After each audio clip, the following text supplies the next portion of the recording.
Jo Leute, wie filme ich? Teil 1 habe ich ja gemacht und bin da vor allem auf meine Ausrüstung eingegangen. In Teil 2 will ich euch zeigen, wie ich im Prinzip filme und gehe ein bisschen auf die Einstellung ein und gebe sonst noch ein paar generelle Tipps.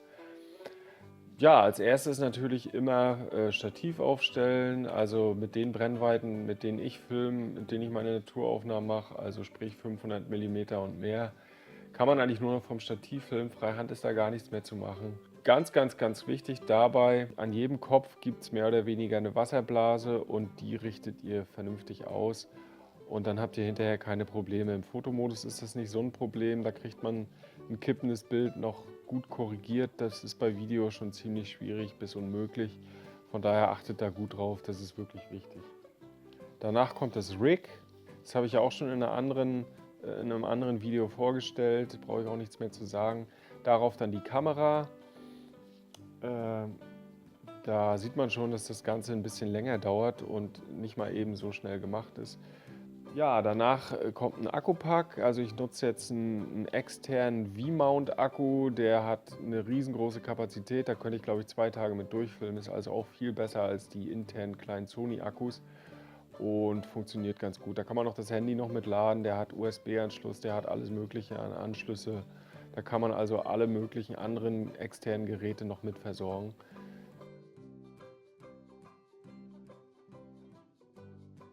Danach dann den Follow-Fokus, auch den habe ich schon im anderen Video vorgestellt. Auch unverzichtbar für manuelles Fokussieren.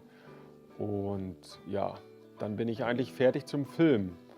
Äh, Die Einstellungen im Menü, da will ich eigentlich jetzt gar nicht mal so tief einsteigen, also jetzt nicht wirklich jeden Punkt erklären. Mit der 6300 hat man 2 Speicherplätze im Wahlrad.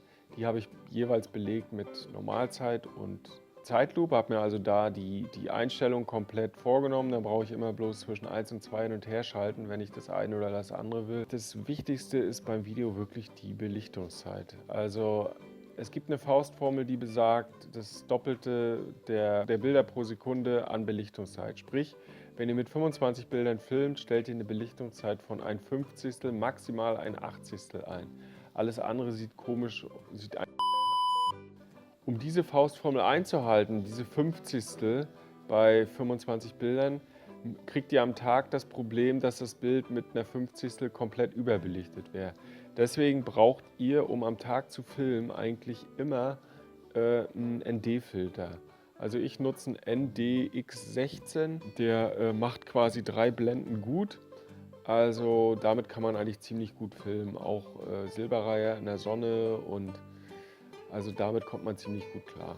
Des Weiteren mache ich den IS am Objektiv zum Film eigentlich immer aus, der immer ein leichtes Wackeln produziert, vor allem auf dem Stativ. Versucht da irgendwas auszugleichen, was eigentlich nicht da ist, weil da bewegt sich nichts, da wackelt nichts und trotzdem wackelt der IS. Also macht den IS am besten aus, dann habt ihr ein ganz ruhiges Bild. Noch eine Eigenart der 6300 ist vielleicht die einzelnen Bildmodi. Also ich filme standardmäßig, wie gesagt, in 4K und da mit 25 Bildern, so viele Bilder wie möglich. 25 Bilder, da sieht man auch dieses kleine Symbol hinter dem 25 Bilder 100 Mbit, Super 35, das ist das, worauf es ankommt. Nur da croppt die Kamera nicht ins Bild rein und man hat die maximale Bildqualität. Wenn man jetzt allerdings mit 25 Bildern gefilmt hat und will dann danach eine Zeitlupe machen, will man auch wieder die maximalen Bilder. Und die gibt es aber nur im NTSC-Format. Das heißt, man muss umschalten zwischen PAL und NTSC. NTSC. Und jetzt würde ich umschalten in NTSC.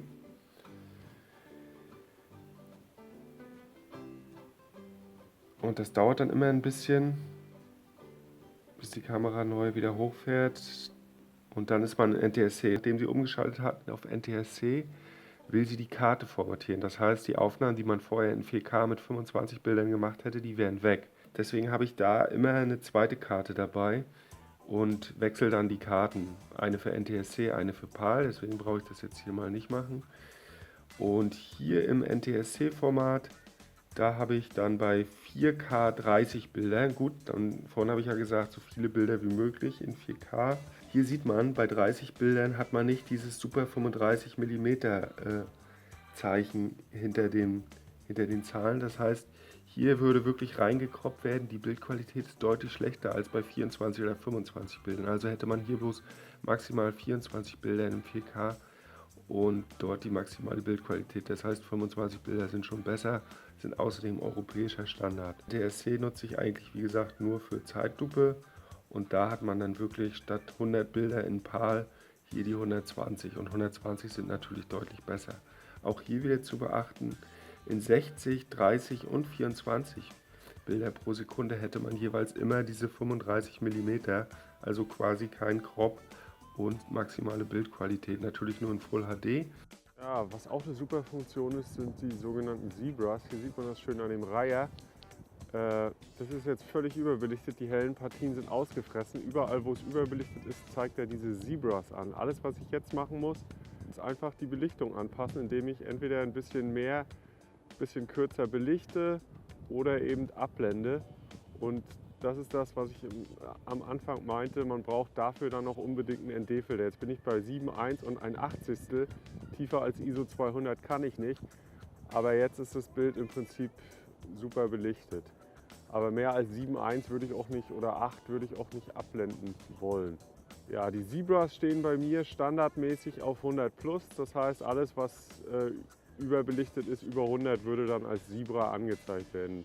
Und damit lässt sich eigentlich ziemlich gut die Belichtung einstellen. Natürlich kann man auch alternativ dazu mit dem Histogramm einstellen. Hier würde man wieder sehen, ist quasi überbelichtet. Aber da finde ich, sieht man es nicht so gut. Da sieht es noch aus, als ob es gut belichtet wäre, weil alles andere im Bild stimmt. Aber der Reiher mit den hellen Partien ist natürlich völlig ausgefressen. Ja, vielleicht für einige noch ganz interessant, Film tue ich im Picture Profile, also im Fotoprofil 8. Das habe ich mir konfiguriert als Cine 4 Fotoprofil mit dem S-Gamut Farbprofil. Cine 4 bietet den Vorteil gegenüber S-Log 2 und 3, dass man mit ISO 200 filmen kann, nicht mit ISO 800, also Mindest-ISO. Und es bietet einen ähnlichen Dynamikumfang wie S-Log. Also ist einfacher zu handeln, aber bietet dieselben Vorteile. Focus Peaking mache ich auf Gelb und Stufe Mittel, hat sich bei mir am besten bewährt. Zum Film selbst schaue ich auch am liebsten durch den Sucher. Da erkenne ich am meisten viel mehr als auf dem hinteren Display. Und ja, so filme ich eigentlich. Ja, außerdem habe ich mir noch um den Führungshebel des Videokopfs ein dickes Gummiband gezogen. Damit kann man wirklich noch besser nachziehen, noch mehr sich vom ganzen Aufbau entkoppeln, produziert noch weniger Wackler. Zu guter Letzt lege ich mir dann noch so einen Tarnschal über die ganze Kombi vorne über das Objektiv. Das dient eigentlich nur zur Tarnung, verwischt so ein bisschen die Konturen in der Entfernung und generell getarnt kann man in der Natur sowieso nie gut genug sein. Ja, das war es eigentlich im Großen und Ganzen, glaube ich. Ich hoffe mal, ich habe nichts vergessen. Falls euch noch was einfällt oder euch noch was unklar ist, fragt gerne in den Kommentaren. Ich antworte auf jede Frage und auf jeden Kommentar und würde mich freuen, von euch zu hören. Bis zum nächsten Mal. Tschüss.